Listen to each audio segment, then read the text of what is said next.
Hey guys, this is Aman Tilak from AIMS Delhi. Today I have with me my facha Deepak Sahu.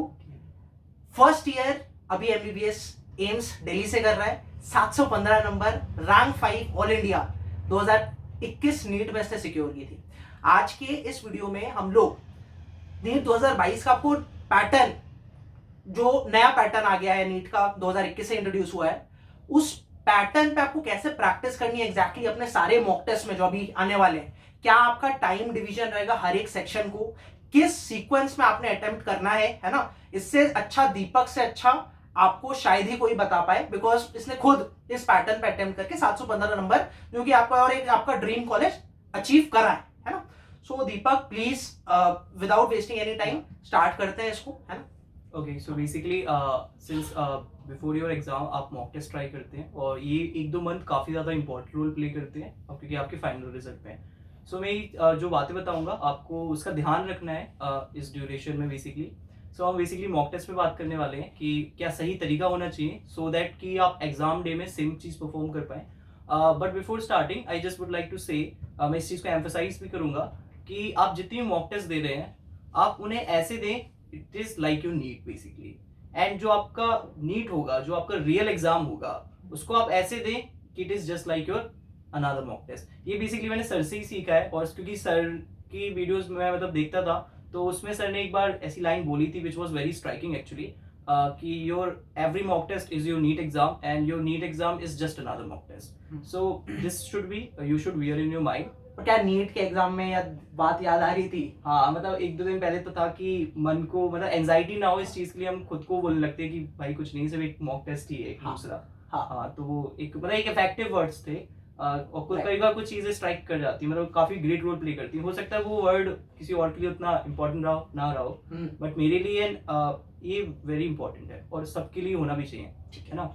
So coming to the topic directly, मैं ये कहूँगा since आप लोगों को exam pattern पता है, you have another section, मतलब आपके पास 4 सेक्शंस हो गए हैं basically, physics, chemistry, botany, zoology. पहले क्या होता था, बॉटनी जूलॉजी ऐसा रहता था, बट अब सिंस अलग है ना. मतलब हाफ डिवाइड किया गया है. हर सेक्शन में यू हैव सब 2 फर्दर सब सेक्शन है, सेक्शन ए, सेक्शन बी, है ना. सेक्शन बी में आपके पास चॉइसेस होती हैं as you are already aware of it. So most of the आप लोग सोच रहे होंगे कि काफ़ी अच्छी बात है कि you have at least you have advantage कि आपके पास चॉइस है, जो आपको नहीं बनेगा वो आप छोड़ देंगे. बट जो मैंने रियलाइज किया मॉक टेस्ट के दौरान और फाइनल एग्जाम में, वो ये था कि ये चॉइस है, बट ये चॉइस थोड़ा कभी बार डिलेमा क्रिएट कर देती है, सिचुएशन ऐसी क्रिएट हो जाती है. वो कैसी होती है मैं आपको बताता हूँ. फॉर एग्जाम्पल आपको पता है कि आपके पास जो सेक्शन भी है आपका, उसमें आपके पास 15 क्वेश्चन है, उसमें से आपको 10 करते हैं, है ना. सो क्वेश्चन अब आपको काफ़ी सिलेक्टिव होना होगा आपके. अब मेरी बात आप ध्यान से समझेंगे. नीट में पहले 180 क्वेश्चंस आते थे, अब नीट में 200 क्वेश्चंस आते हैं.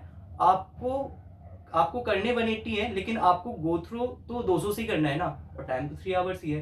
सो जस्ट अंडरस्टैंड कि यहाँ पे टाइम ज्यादा लगेगा, मतलब आप उस क्वेश्चन को भी टाइम दे रहे होंगे जो आपको नहीं करना है. क्योंकि एटलीस्ट आपको उस क्वेश्चन को पढ़ना तो पड़ेगा ये डिसाइड करने के लिए कि इसको करना है कि नहीं करना. सो ये क्या है ना, आपको इस फैक्टर को समझना पड़ेगा कि यहाँ पे टाइम काफी ज्यादा इंपॉर्टेंट रोल प्ले कर रहा है और आपका सिलेक्शन बहुत इंपॉर्टेंट रोल प्ले कर रहा है. तो आपको बहुत क्विक होना होगा, मतलब आपको काफ़ी जल्दी ये डिसाइड करना होगा कि इस क्वेश्चन को करूं या ना करूं.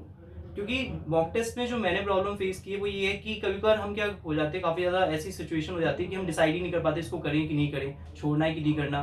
कई बार आधे क्वेश्चन करते हैं और फिर ध्यान आता है कि यार इसको छोड़ देते हैं, दूसरा क्वेश्चन इससे अच्छा है उसको कर लेते हैं, शायद उससे मार्क्स आ जाए. बट उस साइड जब जाते हैं तो वो भी नहीं बनता और इसमें तो टाइम चला ही जाता है. सो ये काफ़ी सारी सिचुएशंस होती है, मतलब हैप्पीजार्ड से सिचुएशन क्रिएट हो सकती है, और फाइनल एग्जाम में भी हो सकती है, और ऐसा हुआ भी है काफ़ी लोगों के साथ. तो you should avoid it, and how you will avoid it I will say, है ना. सो फर्स्ट ऑफ ऑल हम अगर एग्जाम मॉक टेस्ट कैसे देना है उसकी बात करें तो सबसे पहले आपकी जो कंडीशंस होनी चाहिए वो ऐसा नीट होनी चाहिए. मैं अगर आपको अपना नीट एक्सपीरियंस बताऊं तो मैं जिस जगह था सर, मतलब जो मेरी बेंच थी वहाँ पे ऊपर फैन नहीं था, पूरे रूम में सिर्फ 4 फैन थे, है ना. क्लास थी वो बेसिकली, और जो विंडो थी वो मेरे से दूर थी, वो एक रो बाद में थी. तो एक्चुअली और वो it was the time of September, I was in the Banaras, मतलब मेरा सेंटर बनारस में था और उस दिन काफी गर्मी थी, मतलब as compare to other days, मतलब वो काफी ज्यादा गर्मी थी। तो वो मेरे साथ सिचुएशन थी कि मैं अपना पेपर कर रहा था बट मैं ऊपर से नीचे तक गीला था, मतलब पसीने के कारण। और एक तो स्ट्रेस होता है तो और स्ट्रेस होता है तो ये चीज और ज्यादा आप कूल नहीं रह पाओगे, मतलब ऐसी सिचुएशन में डेफिनेटली। तो आपको ये चीज सीखनी होगी। एक्चुअली सर ने भी कहा था, मुझे याद आया था कि सर ने एक अपनी वीडियो में कहा था कि यू शुड बियर हीट, और फिर मैंने सर को ही फॉलो करके फिर मैं क्या करता था, जब मैं मॉक टेस्ट देना स्टार्ट करता था, मैं एसी ऑफ कर देता था, फैन ऑफ कर देता था, टेबल पे बैठ जाता था, हिलता नहीं था और करता था। फिर चाहे पसीना आए, गर्मी लगे, that's okay, because I have to wear the same thing, है ना। सो आपकी कंडीशंस वैसी ही होनी चाहिए। आपको एकदम पीसफुल एनवायरनमेंट में पेपर को अटेम्प्ट करना है, एंड एक्सटर्नल कंडीशन से ज्यादा आपकी जो इंटरनल कंडीशन है वो ज्यादा इंपॉर्टेंट रोल प्ले करती है। कैसे? आपको ये सोचना है, आपको ये मान के चलना है कि this is your need basically. आप कैसे करेंगे? फॉर एग्जाम्पल आप ऐसा मान लें कि अगर आप किसी क्वेश्चन में अटक गए फॉर एग्जाम्पल, तो अगर नीट होता तो आप क्या डिसीजन लेते? क्या इसको करते या छोड़ते? मतलब आप उसे एज अ नीट दें, उसी के अकॉर्डिंग सोचें कि अगर नीट होता इस समय तो मैं क्या कर रहा होता, क्या ऐसा कर रहा होता कि मैं अपना स्कोर बढ़ा रहा होता। सो अकॉर्डिंग टू इट आपको देना है ना।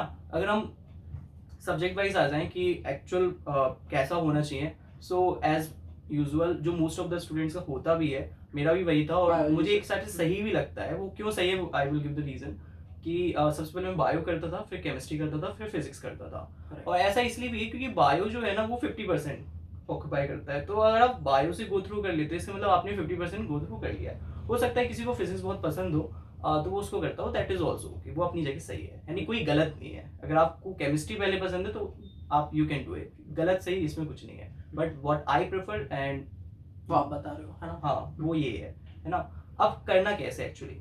सो कुछ ऐसे क्वेश्चंस होते हैं, मतलब मैं 2 राउंड में पेपर करता था, ठीक है ना। 2 राउंड में, पहला राउंड एकदम स्क्रीनिंग जैसा होता था, जो एकदम स्ट्राइक कर जाए, मतलब ऊपर से देखने पे भी पता चल जाएगा कि हाँ ये बन जाएगा, ऐसे कर लेता था। बायो में भी जो ज्यादा स्टेटमेंट वाले होते थे या असर्शन रीजन टाइप के होते थे, या जो थोड़े से क्रिटिकल लगते थे, उनको मैं छोड़ देता था। जो एकदम वन लाइनर टाइप के होते थे कि हाँ इसका तो यही है, मतलब डायरेक्ट होते थे, उनको मैं जल्दी से कर लेता था। यानी कि सेक्शन, अगर मैं बॉटनी की बात करूँ, जैसे बॉटनी जूलॉजी करोगे आप बायो में, सो जब आप बॉटनी से गो थ्रू करोगे तो आपको जितने बन रहे होंगे जल्दी जल्दी आप उन्हें कर लोगे, एंड देन आफ्टर अब आपके दिमाग में हो सकता है कि आप सेक्शन 1 सारे पहले कर लें, या सारे सेक्शन बी को बाद में करें, या फिर दोनों को साथ में लेके चले, और वेरियस कॉम्बिनेशंस पॉसिबल हो सकते हैं इसमें।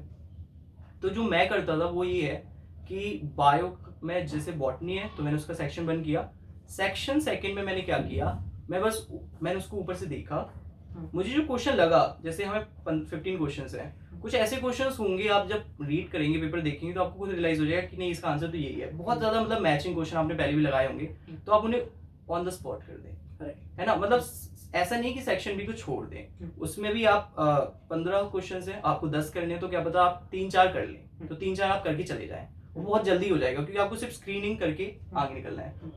जूलॉजी में भी ऐसा, केमिस्ट्री में भी ऐसा, फिजिक्स में भी ऐसा। मतलब फिजिक्स में जो इजी क्वेश्चंस हैं जिसमें डायरेक्ट फॉर्मूला लगा के आंसर निकालना है, सेक्शन बी वाले का। हाँ, सेक्शन बी वाले का। उसको तुमने जैसे 15 में देख के तुम्हें लगेगी 4-5 ऐसे हैं, तो उसको आपने तुरंत ऐसे करके उस पर टिक के आप उसको मार्क कर लिया, खत्म। या फिर कोई थ्योरेटिकल या कॉन्सेप्चुअल क्वेश्चन है जिसमें कैलकुलेशन नहीं है, तो आप जल्दी से टिक करके आगे बढ़ सकते हैं। मतलब एक टाइप से आपने पूरा पेपर स्क्रीन कर लिया है, चाहे वो सेक्शन ए हो सेक्शन बी, मतलब आपने सेक्शन ए में भी काफी सफिशिएंट वर्क कर लिया है, और ये जो काम है ना वो काफी जल्दी हो जाता है।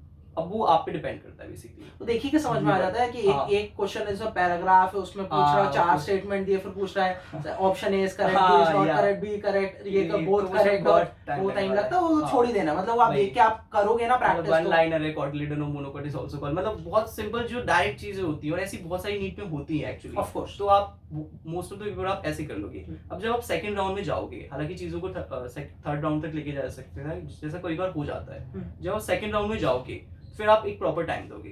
एंड मैं आपको इससे पहले बता दूं, जब आप फर्स्ट राउंड में सिर्फ वही क्वेश्चन करें जो आपको 100% सही हो, कि ये गलत नहीं हो सकता। मतलब किसी भी कंडीशन में कोई कोचिंग कुछ भी बोले या फिर कोई टीचर कुछ भी बताए, किसी भी कंडीशन में ये गलत नहीं हो सकता, आपको सिर्फ वही अटेम्प्ट करना है, मतलब डायरेक्ट। क्योंकि मेरा ये मानना है कि बहुत से लोग बोलते हैं कि at the last half an hour review होना चाहिए, तो वो रिव्यू नहीं हो पाता। मतलब प्रैक्टिकल बात ये है कि वो रिव्यू नहीं हो पाता, है ना। तो अगर प्रैक्टिकली सोचें तो आप सेक्शन 1 में से वही करें जिसका आपको रिव्यू ही ना करना पड़े। मतलब सेक्शन बी में ना, हाँ मतलब section- राउंड 1 में। अच्छा राउंड 1 में आप वो हाँ, करो sorry। जिसका आपका मतलब राउंड 1 में आप जो भी कर रहे हो, चाहे सेक्शन ए का हो चाहे सेक्शन बी का हो, ठीक है। मतलब आपको कोई डाउट ही ना हो कि आप ये गलत हो बेसिकली। बिल्कुल, क्योंकि ना? लास्ट में आपको टाइम बचेगा उन हाँ। क्वेश्चंस के लिए जो आपसे नहीं हुए या बहुत मुश्किल लगे। या वही आप इजी क्वेश्चन पे टाइम नहीं दे सकते, so this you should consider.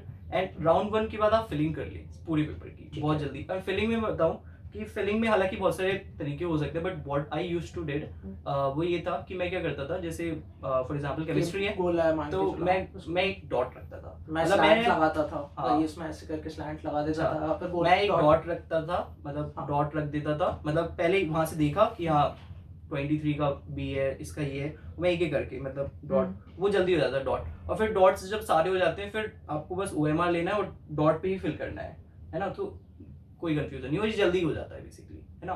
सो मतलब राउंड 1 के बाद आप फिलिंग कर लें तो आपकी फिलिंग भी होगी। एक्चुअली आप क्या ये जो मेथड है उससे आप एंजाइटी से बच रहे हैं बेसिकली। क्यों बच रहे हैं? क्योंकि आपकी OMR शीट भी फिल हो रही है। कई बार क्या होता है पूरा पेपर हो जाता है, OMR शीट फिल नहीं हो पाती, वो टाइम चला एक जाता है। ये एंजाइटी से Incident हो बचना, जाता है। और दूसरा आपके पास अब ऑप्शन ही नहीं है कि ऑप्शन चेंज करो। वो हाँ। ये मन करता है ना बार बार कि भाई इसका एक बार फिर से देख लेते हैं कहीं गलत ना हो रहा हो, या तो वो भी आपका ऑप्शन गया, तो अब भाई वो आपको नहीं पता है अब आगे ही देखना है। हाँ, अब आगे ही देखना है, मतलब आप तो- पीछे देख भी नहीं सकते तो चाहते। बेसिकली मैं समराइज कर दूं, तुमने क्या किया, बॉटनी, zoology, उसके बाद केमिस्ट्री, फिर फिजिक्स, है ना, और उसको सीक्वेंस वाइज की, जैसे बॉटनी जा रहे हो तो सेक्शन है, फिर सेक्शन बी, फिर zoology सेक्शन है, सेक्शन बी। आपने राउंड 1 में वो सारे कर लिए जो कि आपको 100% इसमें कॉन्फिडेंस है कि भाई ये गलत नहीं हो रहा, ठीक। अब इसके बाद राउंड 2 पे आओगे, ओके। उसमें कैसे करते थे मतलब? तो राउंड 2 जो होता है ना, उसमें एक्चुअली सेक्शन 1 राउंड 1 में आपने वो कर लिया है जो डायरेक्ट हो जाता है। राउंड 2 में आप एक थोड़ा सा टाइम देते हो चीजों को, मतलब उस समय आप भागने की कोशिश नहीं करते, थोड़ा सा चीजों को प्रॉपर टाइम देते हो, प्रॉपर्ली रीड करते हो। कि राउंड 2 में क्वेश्चंस कैसे होते हैं, स्टेटमेंट वाइज होते हैं, तो उसमें आपको बहुत माइन्यूट चीज को भी पकड़ना होता है कि भाई ये इसमें नोट लिखा है नहीं लिखा है, कैसा था बुक में, मतलब एक्चुअल क्या था और ये इसने क्या चेंज किया है। असर्शन रीजन तो आपको थोड़ा सा अपने एनालिटिकल स्किल्स को यूज करके करना होगा, या कोई कैलकुलेशन है तो आपको उसको सही तरीके से करना होगा। तो राउंड 2 इज बेसिकली आपको थोड़ा सा टाइम को डिवोट करना होगा उसमें, है ना, और इस तरीके से आप पूरा पेपर गो थ्रू करोगे। बट ये है कि राउंड 2 में सबसे ज्यादा इशू कब आएगा मैं बता देता हूँ। आपको सेक्शन में कोई इशू नहीं आएगा, क्योंकि आपके जो सामने क्वेश्चन है आपके माइंड में बिल्कुल भी डाउट नहीं होगा कि इसको करना कि नहीं करना, आपको करनी है, मतलब वो बात लगे आपको बन नहीं रहा तो आपको छोड़ना है ना। बट सेक्शन बी में जब आएंगे तो उसमें क्वेश्चंस बहुत सारे होंगे। अब आपको काफी सिलेक्टिव होना होगा कि मैं किसको करूं किसको नहीं करूं। इसमें सबसे ज्यादा डिलेमा कंडीशंस क्रिएट होती हैं सेक्शन बी में जब हम राउंड 2 पे आते हैं बेसिकली। सो मैं ये कहूंगा ये चीज प्रैक्टिस से आती है। मतलब कई बार कुछ स्टूडेंट्स इतने मतलब स्मार्ट हो जाते हैं कि उनको पता चल जाता है कि ये क्वेश्चन करने लायक है, ये क्वेश्चन सच में करने लायक नहीं है। मतलब वो थोड़ा सा आगे की सोच लेते हैं कि इस क्वेश्चन में आगे जाके ये इशू हो सकता है, इस क्वेश्चन में आगे जाके ये इशू हो सकता है। सो बेसिकली ये जो सेक्शन बी में मैं सिलेक्शन की बात कर रहा हूँ कि आप कैसे डिसीजन लेंगे, वो आपकी प्रैक्टिस से आता है। आप जितने क्वेश्चन प्रैक्टिस करते हैं अपने, चाहे प्रिपरेशन के दौरान हो चाहे मॉक टेस्ट के दौरान, जो आप करेंगे प्रैक्टिस के थ्रू ही आप डिसीजन आपका अच्छा हो पाता है कि हाँ हमें इसको करना है कि नहीं करना। लेकिन मैं आपको एक चीज बता दूं, आप चाहे कितनी प्रैक्टिस कर लें कभी बार सिचुएशंस बिगड़ती है, बट ये कि वो बिगड़ती हैं तो जरूरी नहीं कि आपका पूरा पेपर स्पॉइल हो गया, नहीं, चीजों को फिर सुधारा भी जा सकता है। Because that was the same thing which happens with me. मैंने भले कितनी प्रैक्टिस की हो, कुछ ना कुछ चीजें बिगड़ती ही थी, क्योंकि मेरे साथ एग्जाम में भी सेम चीज हुई थी कि थोड़ा सा मैंने किसी क्वेश्चन गलत क्वेश्चन को ज्यादा टाइम दे दिया और वो नहीं देना चाहिए तो बेकार लगता है। और फिर बाकी सबको थोड़ा सा इफेक्ट हुआ बाकी पूरा पेपर। बट उस समय मैंने ये नहीं सोचा कि पूरा पेपर स्पॉइल हो गया, मतलब मन में हालांकि थॉट्स आए, बट ये था कि फिर मैनेज भी किया। सो बेसिकली आप स्ट्रैटेजी बनाते हो, प्लान बनाते हो, लेकिन the reality will be a little different, है ना। But you have to have that thing कि भाई उसको कोप अप करना है, उसको you have to have that fighting spirit and you कि बेटी की गलती हो गई कोई बात नहीं आगे बढ़ो। या फिर जैसे कुछ बच्चे होते हैं जो पहले से ही सोच के रखे कि एम्स दिल्ली करना है और उसके बाद फिर एक बबल गलत हो गया तो गया सत्यानाश, है ना। बल्कि वो ये नहीं सोचे कि भाई एक ही गलत हुआ पूरा पेपर तो सुधार लो, पूरा पेपर भी स्पॉइल करके मानेंगे। हाँ, फिर आप एक लाइन से बबलिंग जब गलत हो गई, मतलब कुछ हो जाती है लोगों से ब्लंडर यार, डेफिनेटली। उसके बाद फिर आगे का पेपर इसलिए खराब जाता है क्योंकि पीछे तो आपसे ब्लंडर हो गया। That is the very problem, मतलब बहुत प्रॉब्लम होती है उसकी वजह से। मतलब आपको ये सारी चीजें मैनेज करना सीखना होगा। मतलब आपको ही बहुत आइडियल कंडीशन लेके नहीं घूमना है कि नहीं सब कुछ बहुत अच्छा होगा जैसा आपने डिसाइड किया है कि 30 मिनट्स में बायोलॉजी हो जाएगी। मतलब एक्चुअल में मैं ये कहूंगा कि इतने आइडियलिस्टिक आप इमेजिनेशन में ना रहे, क्योंकि रियलिटी में कुछ भी हो सकता है। तो अगर कुछ बिगड़ जाए तो आप ये मतलब जब आप एग्जाम देने जाए तो आप ये सोचेंगे अगर आज कुछ बिगड़ भी जाएगा तो भी मैं संभाल लूंगा। मतलब you have you should have that much confidence in हाँ, yourself and- कि मैं I can do this. हाँ. अगर कुछ बिगड़ जाता है and basically. The basic point is कि भाई ये जो वीडियो है ना लोग देखना चाहते हैं how to attempt NEET 2022 Yeah. ये एक दिन पहले 2 दिन पहले एक हफ्ता पहले देखना चाहते हैं लेकिन Yeah. सही टाइम अभी है Yeah, जब that's आप the right mock time. Test आप Mock test. प्रिपेयर कर रहे हो उस पर Yeah. प्रैक्टिस कर रहे हो this is the right time of implementing what he has told you या फिर इसमें आपने जो भी चीजें सीखी है ना और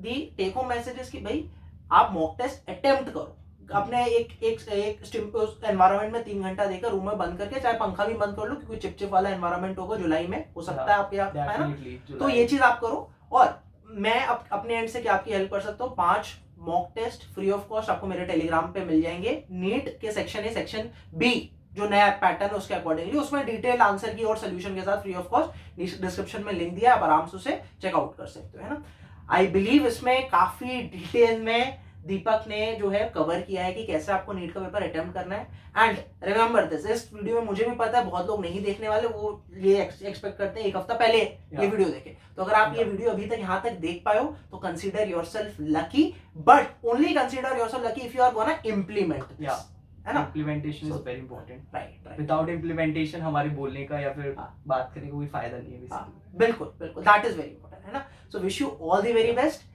hit like button and do click on the subscribe button so that you never miss out another video तब तक के लिए bye bye शब्बा खैर and we both say thank Thank you. you bye bye